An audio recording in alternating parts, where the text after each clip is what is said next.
hujan deras yang mengguyur di sebagian wilayah Kabupaten Bandung Barat dalam beberapa hari terakhir menyebabkan longsornya sebuah tebing di Kampung Hegarmana, Desa Cilangari, Gunung Halu pada Sabtu malam. Tidak ada korban jiwa dalam peristiwa tersebut, namun longsor tersebut mengakibatkan terputusnya akses jalan, mengisolir puluhan kepala keluarga, menutup aliran sungai, serta merendam hektaran lahan pertanian warga. Sebanyak 60 jiwa di Kampung Hegarmana, Desa Cilangari, Kecamatan Gunung Halu, Kabupaten Bandung Barat, terisolir akibat longsornya sebuah tebing pada Sabtu malam. Longsor terjadi akibat tidak stabilnya permukaan tanah ditambah hujan deras yang mengguyur kawasan tersebut.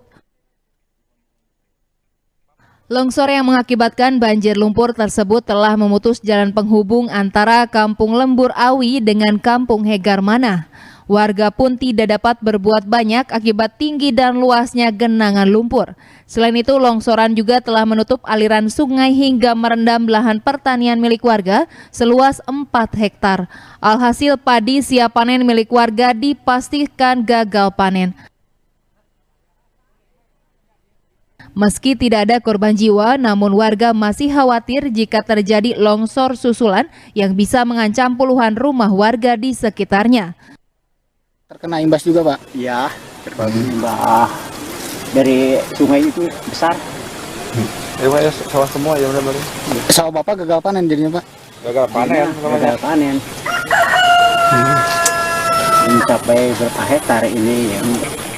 Kepala Desa Cilangari Aji Sobana mengatakan banyak kerugian yang ditimbulkan oleh banjir lumpur tersebut.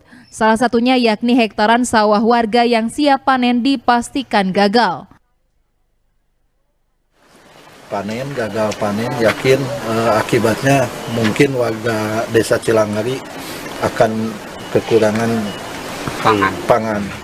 Dan irigasi juga ada 3 saluran air yang sangat parah, yang satu di Amblas, 1 DI Cilondok, 2 DI Sawah Jame, 3 DI Cinagrong, itu semua hancur.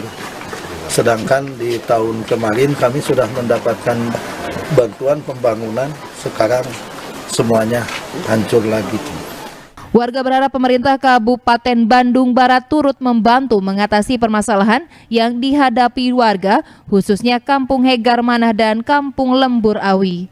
Algi Muhammad Gifari, Bandung TV.